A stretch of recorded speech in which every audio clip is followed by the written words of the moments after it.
পঞ্চম শ্রেণীর গণিত বই নিয়ে ধারাবাহিকভাবে তোমাদের সাথে আলোচনা করছি। এখন 7 পৃষ্ঠা থেকে আলোচনা করব তোমাদের সাথে। এখানে আমাদেরকে যেটা বলেছে 2 এর মধ্যে দেখো 89,753টি শীতার্ত পরিবারের মাঝে শীত বস্ত্র হিসেবে কম্বল বিতরণ করা হলো। প্রতিটি কম্বলের মূল্য 1999 টাকা হলে শীত বস্ত্র ক্রয় বাবদ মোট কত টাকা খরচ হলো। তো এখানের মধ্যে তাহলে আমাদের কি করতে হবে, এই সংখ্যাটা দিয়ে এই সংখ্যাটা গুণ করতে হবে। কিন্তু একটু করে যদি খেয়াল করো, এরকম অঙ্ক একটা আমরা কিন্তু আগে করেছি, এটাকে আমরা একটা সংখ্যায় কনভার্ট করবো, এরপর আমরা সহজে অঙ্কটা করে ফেলতে পারবো। যেমন এটার সাথে যদি আমরা 1 যোগ করি তাহলে বরাবর কত হয়ে যাবে, 2000। যেমন 2000 বিয়োগ 1 আমরা চাইলে দিতে পারি।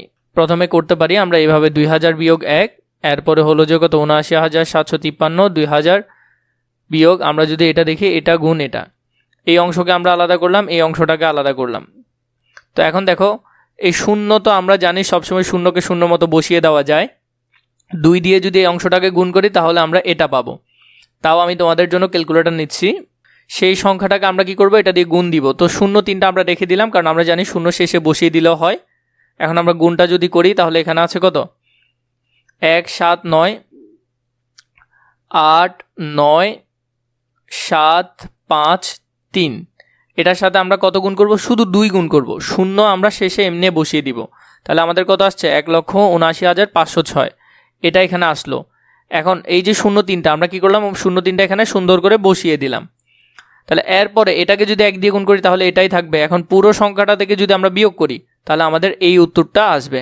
আশা করি তোমরা এখান থেকে বুঝতে পারছো। ঘরে বসাবে তুমি এভাবে। তাহলে এখান থেকে কিভাবে বসাবে বুঝতে পারছো।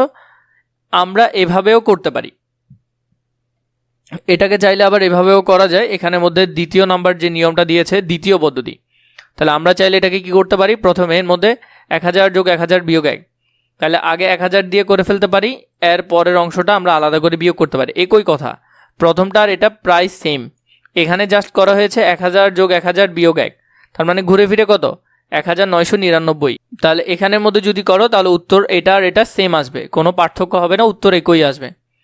এর পরবর্তী কম্বল ক্রয় বাবদ তাহলে খরচ হয় কত, কম্বল ক্রয় বাবদ আমরা যেটা দেখলাম, আমাদের কম্বল বাবদ খরচ হয় এত টাকা। একক, দশক, শতক, হাজার, অযুত, লক্ষ, নিযুত, কোটি। 17,94,16,247 আমাদের এতগুলো টাকা সেখানে খরচ হয়। চলো দেখি আমরা আরও অন্যভাবে সমস্যাটি সমাধান করতে পারি কিনা। এখানের মধ্যে 2 দিয়েছে 12,100 গুণ 475। তো এই সংখ্যার মধ্যে এটাও সহজে গুণ করা যাবে। এখানে 0-2টা বাদ দিয়ে দাও। আগে আমাদেরকে বলেছে এটা সমান কত হয়, আমরা সেটা দেখবো। দেখার আগে দিয়ে একটি গাণিতিক গল্প তৈরি করি। আগে আমরা গাণিতিক গল্প লিখি, এরপরে এখানে আমরা সমাধানটা দেখব। সমাধানে যা বের হবে তা আমরা উত্তরে এখানে লিখব। তাহলে আমরা যদি এটার একটা গল্প লিখি, এখানে যদি আমরা গাণিতিক গল্পটা লিখি, একটি স্কুলে 12,100 জন শিক্ষার্থী আছে, প্রত্যেক শিক্ষার্থী 875 টাকা করে সহায়তা দেওয়া হলো।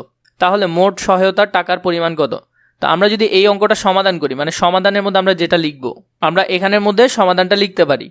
তো এভাবে করার থেকে তুমি চাইলে এভাবেও করতে পারো, সেখানে যেমন করে দেওয়া ছিল, যেমন 875 1000 থেকে চাইলে বিয়োগ করতে পারো। সেম এই জিনিসটা আমি এদিকে পাশে লিখছি, এখানের মধ্যে আমি আলাদা করে লিখছি 12,100কে তুমি কি করতে পারো, 125 দিয়ে গুণ করতে পারো, 125। তো এভাবে করলে একটু কষ্ট হয়ে যাচ্ছে, তুমি ডিরেক্ট কি করতে পারো, এই লাইনটা না করেও করতে পারো। কিন্তু তোমাদের যখন প্রসেসগুলো এভাবে আসছে, তাই তোমার করাটা উচিত হবে বলে আমি মনে করি। তাই তোমরা এই নিয়মেই করবে।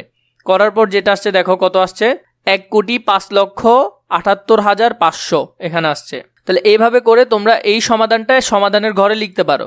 এখন আমি তোমাদেরকে এরকম করে কেন দেখালাম, এরকম দেখানোর কারণই একটা, কারণ তোমাদের অঙ্কগুলো এভাবে আসছে। অথবা তুমি চাইলে এই লাইনটা বাদ দিয়ে ডিরেক্ট করতে পারতে, তখন আর এটা আসতো না, ডিরেক্ট এখানের মধ্যে উত্তর চলে আসতো এটা।